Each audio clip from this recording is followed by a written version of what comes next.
When I think about those first 72 hours after my ACL injury, it wasn't about the pain.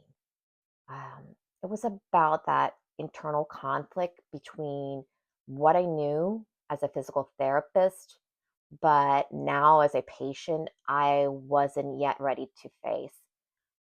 It wasn't about being strong, it was about being scared and just trying to hold it all together. Looking back now, I can see that I wasn't trying to deny what happened. I was grieving something I hadn't yet named, and I was also trying to delay that moment that I had to fully accept it. This is my story of what I did in those first 3 days after my ACL injury. So let's start from the moment of injury. I was attending a 3 day functional training summit. It was the second day in the afternoon. I was participating in a hands on session in which I was doing backwards cutting drill. It happened fast. I felt it and heard it. It was this ripping sensation, and I was on the ground. There was this duality almost within me. Um, it kind of almost happened instantaneously, but also at times almost fighting with each other for dominance. There was a part of me that knew right away that something was wrong. And this other part of me that was just like, no, this didn't happen. It's not happening. Everything's okay. But I had enough awareness not to try to get up on my own. I was concerned that it might still be unstable and I might fall again. So I waited until these other two attendees, they helped get me up and walked me over to a stage area. At this point is when started to assess the damage. How could I move? What did it feel like? I was very pleased. I could fully straighten my leg and bend it, and there wasn't really much pain there. I didn't have any acute swelling. So I decided to try to get up and see if I could put some weight on it by myself. That felt pretty good. So let's see if I could walk. Started walking down a little bit, not doing too bad, started to come back, and then it just did this shift. Excruciating pain just shot through me. I almost fell again, so I had to stop and hold myself for a little bit and went back to where the stage area was. This time, somebody brought some ice. They found some foam thingies and put some ice on my leg, propped the leg up until the session ended, which really wasn't that long. After the session, then I just wanted to go find my colleagues. They were attending another lecture and began talking to them just what I should do next. When I think the impact of the injury took hold, I became really nauseous and lightheaded. I almost passed out. So they went to go get help. The staff members came over and they just began bombarding me with like, do you want an ambulance? Do you want to go to the emergency room? What can we get you? I decided not to go to the emergency room. From what they were telling me, it just sounded like it was going to be a really long wait. I wasn't sure what kind of care I was going to actually even receive there. Plus, I had some financial concerns. My family had already had a lot of medical events this past summer, and the medical bills were just mounting. I didn't want to have to add on to that. So we decided to go back to the Airbnb, and a few of my colleagues went with me. They made sure that I was taken down the escalator and out of the car and up these narrow steps to the Airbnb. They went to a pharmacy just to get me a knee brace and some acetaminophen, and I got on the love seat and propped my leg up.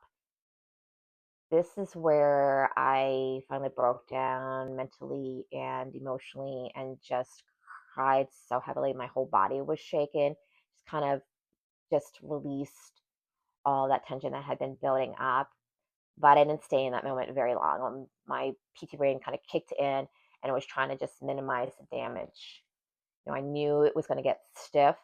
So I began some early range of motion, making sure that was pain free, things like ankle pumps and heel slides. I also knew that pain and swelling were going to inhibit my quadricep muscle from really activating and firing well. So I began doing like quad sets and glute sets. Once I had the brace, I wore that anytime I was up and walking on it. but I had to be very deliberate with how I moved. I had to avoid anything going side to side, and especially any rotational movements. Sometimes I even had to use the furniture or the walls just to help me walk, trying to minimize any type of limping and compensation that I might had when I was up and moving. Anytime I was off my feet, then I would prop my leg up and keep it elevated just to help minimize some of that swelling. That night, I slept on the love seat. I didn't get much sleep, but I felt this was the safest for my knee to protect it.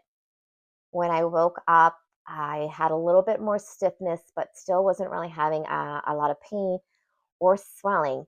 So I decided to attend the last day of the summit and go to a few sessions I really wanted to go to. Then afterwards, a colleague and I headed home.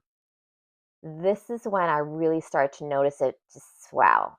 It could have just been the timeline or the fact that I was in the car for 5+ hours.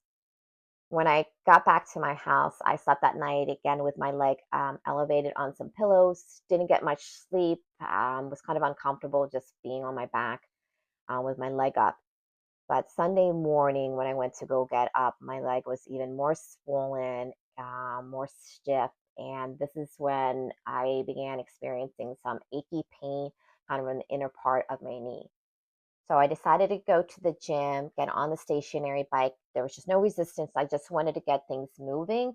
And then back at home, I began doing neuromuscular e-stim to my quadricep muscle just to get it firing, get it activating. I would continue doing those quad sets and all those range of motion exercises I was doing before. But I had started to lose my ability to bend my knee. I could still fully straighten it, and I really wanted to make sure I could maintain that. When I was up on my feet, I would wear the brace and I would just practice walking as normally as I could. And I also began using my ice machine and an ace bandage for some light compression. Now, I want to take a moment just to talk about pain, swelling, and inflammation. I did not have a lot of pain after that initial injury. I only had pain when it would shift. And that shifting usually occurred with those transitions, like getting out of bed and especially getting out of the car. Then it was excruciating and would shoot through me, but it only lasted a few seconds. So I became very deliberate with how I moved and I would protect it just to avoid it from shifting. I also didn't have any immediate swelling. The swelling didn't really start until that drive home and then just progressed over Sunday. Uh, so I opted not to take any ibuprofens. I wanted my body's normal healing response to do what it does, and I didn't want to impede or compromise that in any way. Now, your situation could look completely different. You could have had a lot of pain right on the start, it was ongoing. Maybe you had immediate swelling. You couldn't even put any weight on it for the first couple of days, or maybe you were somewhere in between. And that's okay. That's all normal. This is just how my knee chose to present itself. I may have done a few things differently. I was at a conference, so I wasn't home. So this impacts some of my decision making. Like the night of my injury, I ended up going out to dinner with my colleagues.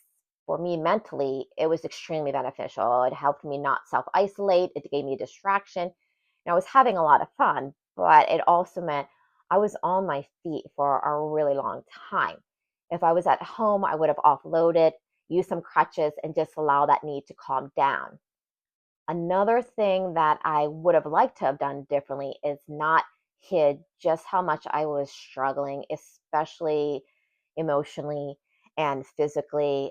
I didn't want to inconvenience anyone, even though my colleagues were more than willing to help. Physically, I was able to accept some of that help, but emotionally, I hid a lot of it. I know now that my body was just trying to do what it could with what it had to keep me safe, physically, emotionally, and mentally. Those first 72 hours were less about my knee itself and more how I was just trying to keep it all together, staying as functional as possible without really acknowledging just how hard it is. So, in the next video, I'm going to go over what happened once that initial adrenaline wore off. reality began to set in. The MRI confirmed a full thickness ACL tear, and the decision process between whether I should have surgery or continue to treat it conservatively. So I hope I see you in the next video.